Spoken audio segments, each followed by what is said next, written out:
Raven Elise TV.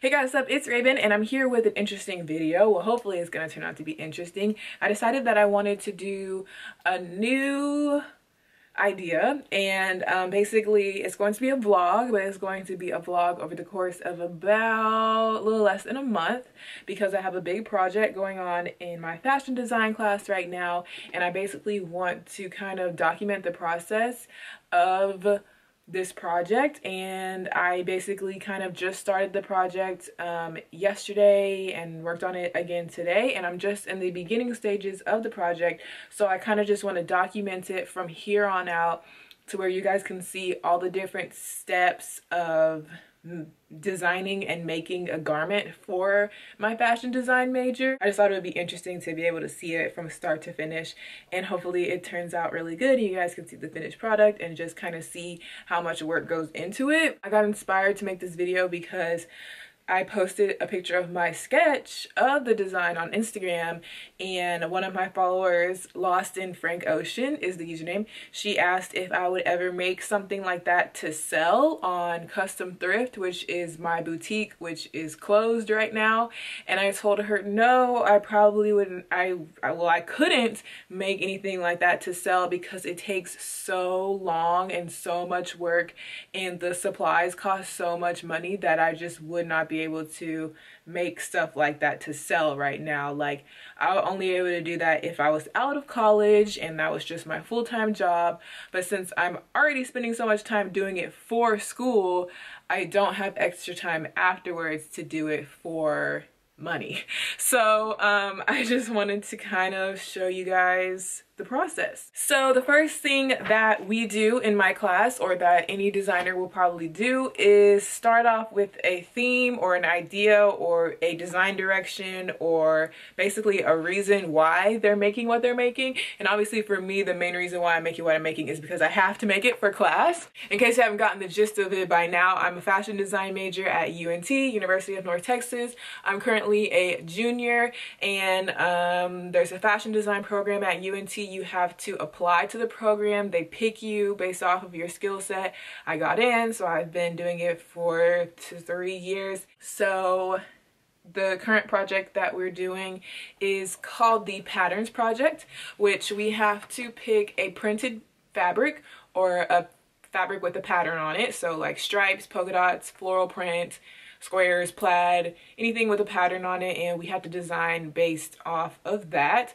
So I chose to do floral print, and I was inspired by Dolce and Gabbana Spring 2014 because they did these floral pieces that really inspired me. And so first step was to start from that theme and then sketch out different design options, and our teacher made us do 5 technical flats, which is just like a technical sketch showing each detail of the design, front and back. So these are my fronts, these are my backs, and I have 5 different options, kind of all going with the same theme, keeping my floral print fabric in mind. And I also, the inspiration from the Dolce and Gabbana was the fact that they used actual 3D flowers on their pieces, so it made it look like the fabric was coming alive. So that's kind of like the idea behind mine. So yeah, and I was originally thought that I was gonna do this one, which is a dress with a hood on it, but when I presented it to my teacher today for class, she told me I should do this one, which is a bustier jumpsuit with like a harem pant type of thing, but it's just like a one piece. So I went ahead and did a full-blown illustration of it so that I could get a clearer picture of how it would be actually on the body and actually like in color. So if you can see that, it's my little illustration. From there, you have to go to the fabric store, pick out your fabrics, get all your lining and your zippers and your thread and everything. And as a student, we have to pay for everything. It's not like the school is paying for our fabric or anything. So sometimes it can be very expensive and kind of like daunting going to the fabric store. So this is what I got. This is a little swatch of the fabric that I'm going to be working with. It's kind of this pale gray, mint green type of background color, like it's a greenish grayish color, and it's like silky, and it has this floral print on it, if you can see that. The shine is kind of, there you go.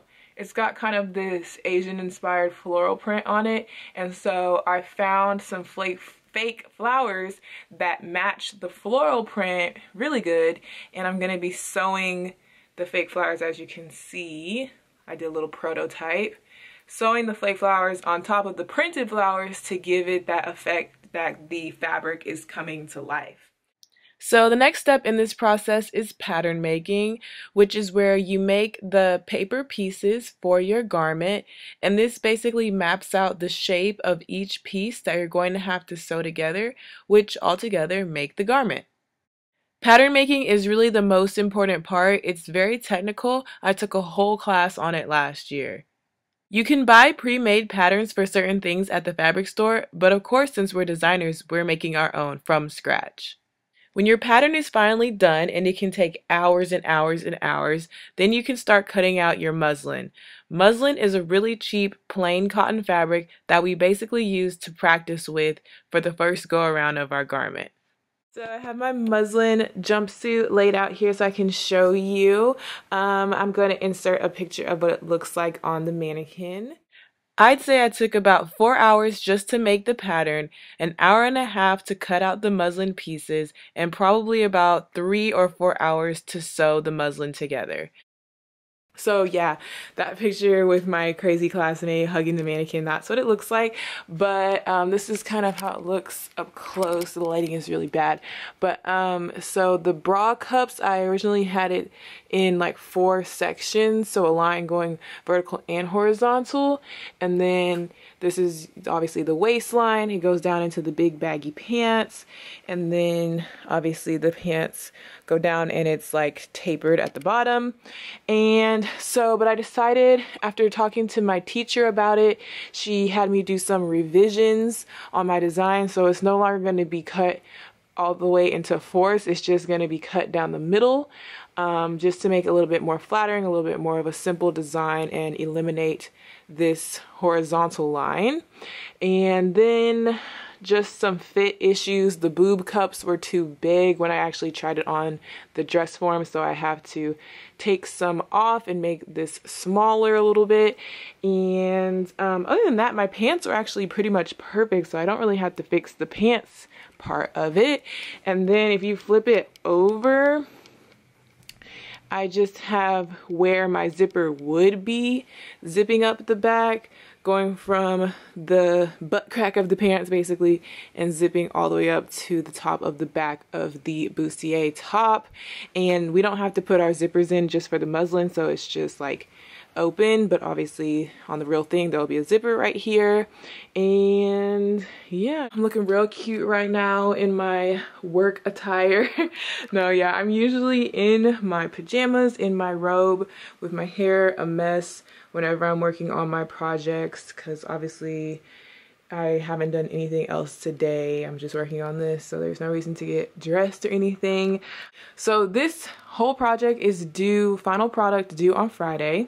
Today is Sunday, so I have about 5 days, or more like 4 days, to work on it. And I'm just now starting on the actual real thing, so I'm gonna work on it as much as I can tonight and at least get all the pieces cut out. I already have my muslin support bodice pieces cut out, but then I have to cut out the whole thing from the real fabric, and then the whole thing again from the lining fabric, because the whole thing is going to be lined. And then I have to decide if I still want to do the hood that goes with it.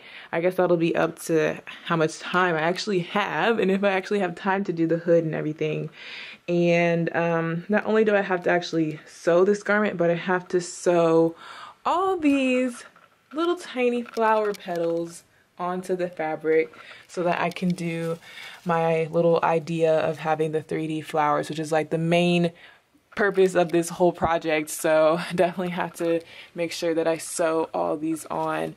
And right now it just looks pretty in my room because I put it in a jar, but soon those flowers will be on this fabric and turned into a jumpsuit. So I am finally working on the actual final product of my garment.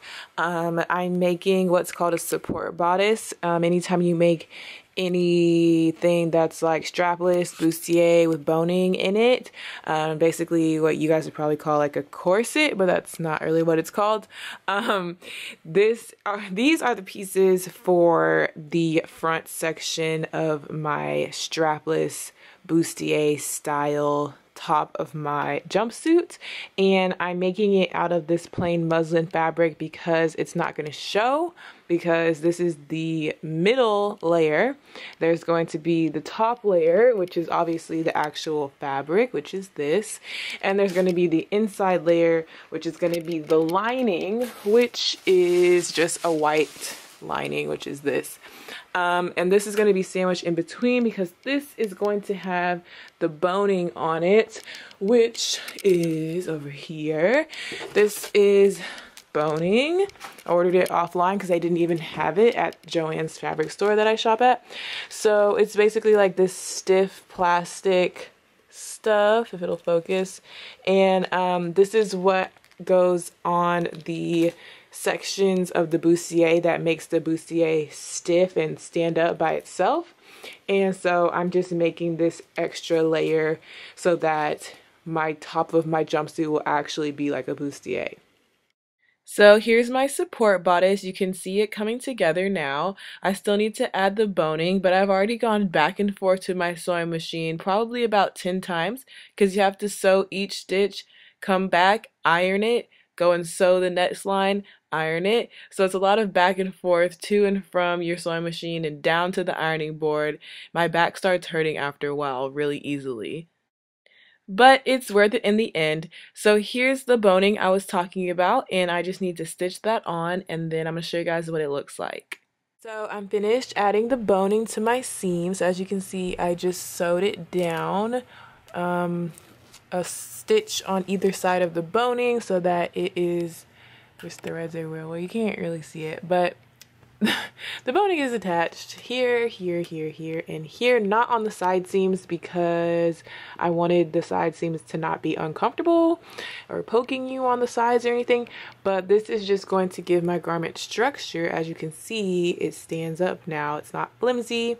It has structure, so it will be structured. Since these projects can easily take about 20 hours to complete, we work on them in class as well as at home. Here you see me cutting out my lining pieces, and here's a clip from my day in the life video where I was working on this project. So after using my paper pattern pieces to trace out the lines of my pieces onto the fabric, I start cutting them out, and this is my self fabric, or just the outside fabric. It's called self, and then you just cut it out, and I pin it onto the dress form so I can make sure I have all my pieces and start to get a feel for what it's really going to look like. And cutting can take a really long time because you have to be so careful. So it took me a whole hour and a half class period to finish cutting out my pieces, and I brought them home to work on them the next day, and I laid them out and started sewing. So this is the lining part, and then those are the pieces for the top, and then here are my lining pants, and then I'm just going to connect the lining top to the lining pants so I can be done with my lining unit. And here's just a little clip of me sewing on my sewing machine. Luckily, I'm about the same size as the dress forms that we use. That's why I was able to be the fit model for the senior class. So sometimes I like to try on the stuff just to make sure it looks right. So before I start sewing the actual outer layer of the garment, I'm going to glue my flowers on. I decided to glue instead of sew, so I'm just taking them off and cutting them apart and arranging them for how I want them on the fabric. And I'm going to be using E6000 and some rhinestones to just go ahead and glue those on. And I have them all strategically placed to where it creates a certain line going down the garment. And this is what it looks like. So after that, I finished sewing the garment and I made my direction card, which is this paper that shows all the pieces. And then it was time to turn it in with the rest of my class.